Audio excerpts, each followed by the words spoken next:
জুলাই গণঅভ্যুত্থান পরবর্তী অন্তর্বর্তীকালীন সরকার আমরা সমর্থন দিয়েছি, গঠন হয়েছে। সেই সরকারের কিছু কর্মকাণ্ড নিয়েও আমরা শঙ্কিত।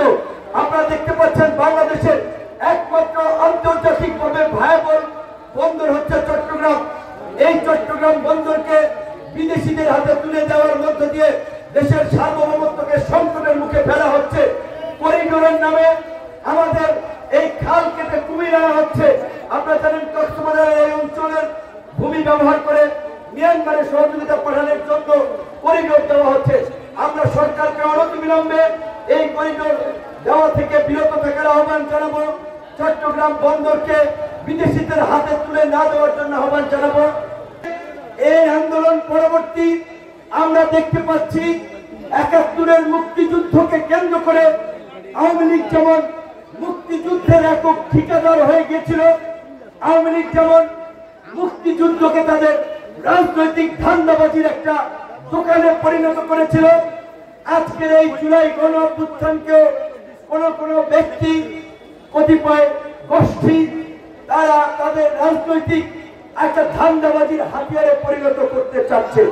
আমরা পরিষ্কারভাবেই বলে দিতে চাই, জুলাই কারো বাপদাদার সম্পত্তি না, জুলাই কোন রাজনৈতিক দল, কোন ব্যক্তি প্রতিষ্ঠানের একক কৃতিত্ব না। জুলাই এদেশের সমস্ত শ্রেণী পেশার মানুষের অপমান, জনতার লড়াই সংগ্রামের ফল। এই জুলাইয়ের আকাঙ্ক্ষা হচ্ছে এই প্রাচীবাদের পতন ঘটিয়ে একটা নতুন বাংলাদেশ বিনির্মাণ করা, যেই বাংলাদেশে ভবিষ্যতে কোনো ফ্যাসিস্ট এবং সৈন্য শাসক তৈরি হবে না, যেই বাংলাদেশ হবে জনগণের বাংলাদেশ, যেই বাংলাদেশের সরকারি কর্মকর্তা কর্মচারী থেকে শুরু করে জনপ্রতিনিধিরা জনগণের কাছে দায়বদ্ধ থাকবেন, যেই বাংলাদেশের জনপ্রতিনিধিরা রাতের ভোটে নির্বাচিত হবে না, সিল মেরে নির্বাচিত হবে না, তারা জনগণের ভোটে নির্বাচিত হবে।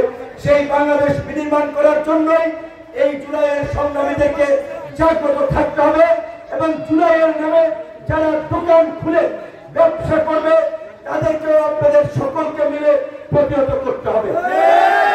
আজকে বিএনপি বলেন, জামাত বলেন, গণ অধিকার বলেন, বাম ডান অন্যান্য রাজনৈতিক দল বলেন, এই একটা ছাত্র আন্দোলনকে কিভাবে গণ অভ্যুত্থানে রূপ দেওয়া হয়েছিল সেটা কেবল রাজনৈতিক দলের নেতৃবৃন্দই জানে। সেই গল্প বলতে গেলে আজকে অনেক সময় লাগবে, সেই সময় আমাদের হাতে এখন নাই। সেটা আমরা মাগরিবের নামাজের উদ্দেশ্যে যাব।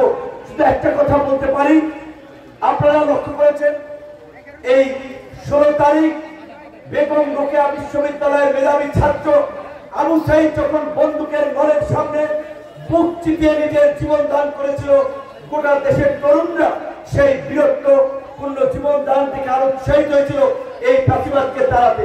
তারা যেমন রাজপথে নেমে এসেছে, একই সাথে 17 জুলাই রাজনৈতিক দলগুলো গায়ে বেড়া জনতা করেছে।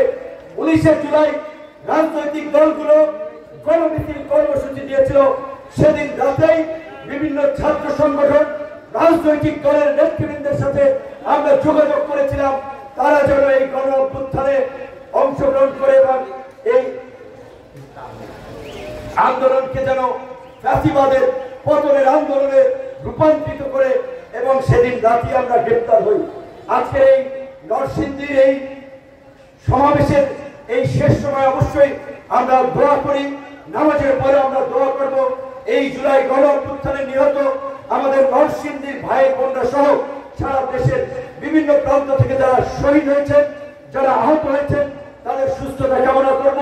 এবং সর্বোপরি একটা কথাই বলে শেষ করতে চাই, সুযোগ কিন্তু বারবার মানুষের জীবনে আসে না, তেমনি ভাবে কোন জাতির জীবনেও সুযোগ বারবার আসে না। আমরা এই বাংলাদেশে দুইবার ইতিপূর্বে সুযোগ পেয়েছিলাম। একটি ছিল 1971 এই বাংলাদেশকে নতুন করে বিনির্মাণের, আরেকটা ছিল 90-এর স্বৈরাচার বিরোধী আন্দোলনে, 90-এর স্বৈরাচার পতনের পরে 91-এ। দুটো সময় আমরা সুযোগ কাজে লাগাতে ব্যর্থ হয়েছি, আমরা বাংলাদেশকে বিনির্মাণ করতে ব্যর্থ হয়েছি। কাজে এই জুলাইয়ের এই 24-এর গণ অভ্যুত্থান যেন ব্যর্থ না হয়, সেজন্য আমরা প্রত্যেকটি সচেতন নাগরিককে তাদের যার যার জায়গা থেকে এই জুলাইয়ের আকাঙ্ক্ষা বাস্তবায়নে, মানুষের স্বপ্ন পূরণে এবং আপনার আমার এদেশের মানুষের কাঙ্ক্ষিত বাংলাদেশ বিনির্মাণ যেন আমরা করতে পারি, সেই জায়গা থেকে আমাদেরকে কাজ করতে হবে এবং